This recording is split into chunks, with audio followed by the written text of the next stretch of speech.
Hello, FlossTube, and welcome to Fairy Tales and French Knots. I'm Erin, your host, and this is my channel about cross-stitch. We're up to episode 7 now, and tonight I'm titling my episode Oldies but Goodies, because after last week, when I showed off my Gnomes project, I realized that I've actually stitched quite a bit from books that are 30 years or older. So I thought I'd show off a few of them and talk a little bit about older cross-stitch patterns. I'm going to start with my progress on the Gnomes. So here they are, still looking chubby and happy, and I just love them on the sugar maple fabric. Again, this is a piece of 28 count golden turret, and I'm using all of the called for DMCs. So there they are. I did a little bit of the back stitching to give the gnome a little bit of definition, but most of it I'll be doing later. So that pattern is from this book, Gnomes, Designs and Counted Cross Stitch by Gloria and Pat and Paragon Needlecraft. And it was designed in 1979, which is just barely younger than me. That's all I'm going to say about that. But this pattern is kind of an example of a classic that has come back and still has, it isn't complete teddy bears and inspirational quotes and geese with plaid. Because I know that, the 70s and 80s, cross stitch kind of had a certain vibe to it that many of us don't care for. So this pattern booklet is based on this book, Gnomes. Again, you can see, I think they did a great job getting the rendering right in cross stitch. And I still remember this book. My neighbors had a copy of this, and I remember going down to the neighbor's house when Mom was visiting back in the 80s, when that's what moms did. And I would sit there and go through this book, page by page, just poring over the pictures. So finding it in cross stitch, to me, was just magical. So I'm really excited that it was out there and that I could find it. And that's the other thing. Many of these older patterns, they end up in freebie piles. They get thrown away when older stitchers pass, and they just kind of get lost. So I also feel like I'm doing my part to preserve a little bit of our fiber art history. One of the other older pieces I've finished, and let me backtrack a little bit and say that in the town where I live, there is an antique store. Now, I am by no means an antiquer. I don't go on vacation looking for antique shops, and I, don't have a huge collection of old stuff. But every so often, I like to go down to that store and wander around looking for pieces I can use for needlework finishing. I do have a love for old jewelry boxes because their tops can be either replaced or embellished with needlework. And there's always stuff that kind of inspires me down there. So earlier this summer, I found this box right here, which it's a green kind of relief carved box. And on the back, it says made in Poland. It's stamped in blue right here. It's kind of hard to see. And it is both sides open separately. So you've got, two sections. And what I did in both sections is I put a piece of needlework right here, and I lined it with some green velveteen. So now you've got a really cool little two-sided jewelry box.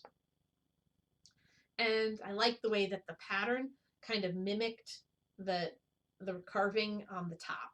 So this pattern actually came from another old pattern book, and it was this one, Christmas, Year-Round Needlework and Craft Ideas, from 1990 by Oxmoor House.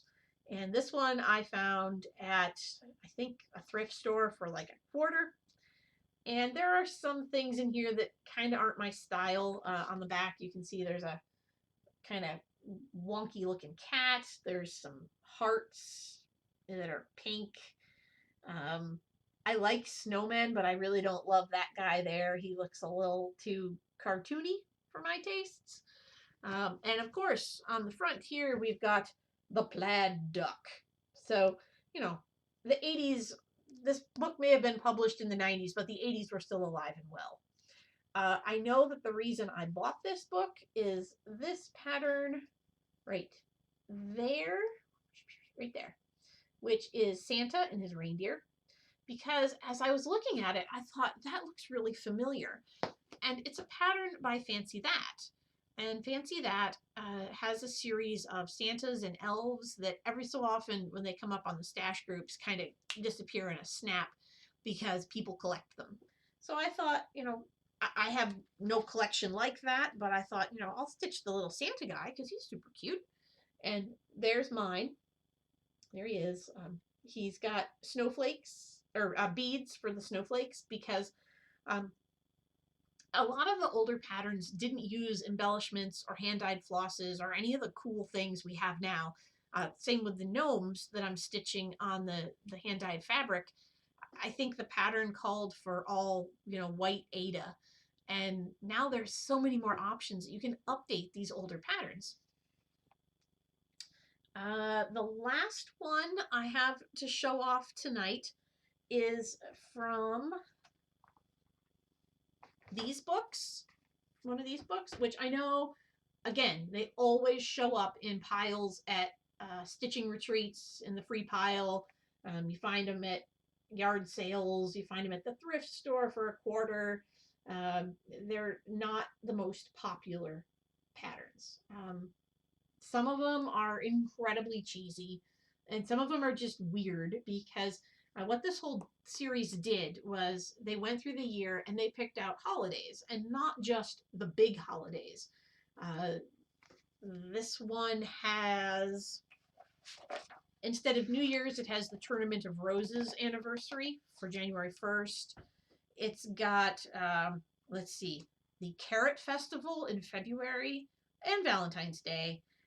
National Wildlife Week in March, the first day of spring, Easter, of course, an Earth Day sampler, the Festival of the Hare, which is May 1st. That's Hare, not Hair. And, so in addition to things like, Easter, Christmas, Halloween, there's these other holidays that are not widely celebrated, but lend themselves to kind of cute cross-stitch patterns. And of course, I'm a librarian. I have the whole series because it would be wrong to only have part of it. And in this one, I found the pattern for Moon Day, which is July 20th. I don't know why Moon Day is July 20th. Let's find out. So on the page for the moon, which I'm holding down here so that the pattern is not visible, there it is, stitched on, according to this, 22 count Hardanger fabric over 2. And July 20th is Moon Day because 20 years ago today, keep in mind this was written in 1989, America was glued to their television sets as Neil Armstrong and Buzz Aldrin walked on the moon. So they've decided that it is Moon Day and we'll have a pattern with the moon. And I am stitching that pattern on 40 count black ink spot with, 1 strand of DMC. And I think it's so cute. I made 1 or 2 small changes. I subbed in a hand dye for the red house. And I actually put a light in the window of the red house because if that were me, I'd be up stitching under the moon. So I thought that would be a good change. And that just goes to show you that while there are some absolutely cheesy old patterns out there, it's always worth looking because you may be inspired to try something new, to make a few changes, to, make a pattern your own that, maybe was designed before you were born. And the other thing that I really think is fun is I'm also an historian, and I love the idea that someday someone's going to find my thing and be like, oh, where did this come from? Like, this is, we have this catalog of, old weird cross stitch designs, and this kind of looks like this one, but not exactly. And she made changes to that. And in the in this era of old samplers and reproduction pieces, it's kind of cool that my piece is unique, and I really like that. So I hope you've enjoyed my visit to the late 80s, early 90s. We'll stop back into the 70s with the Gnomes. And I hope you'll go out looking for some old patterns of your own and make some changes and share them. Thanks for stopping by. Feel free to leave a comment below, and I'll see you next week. Bye.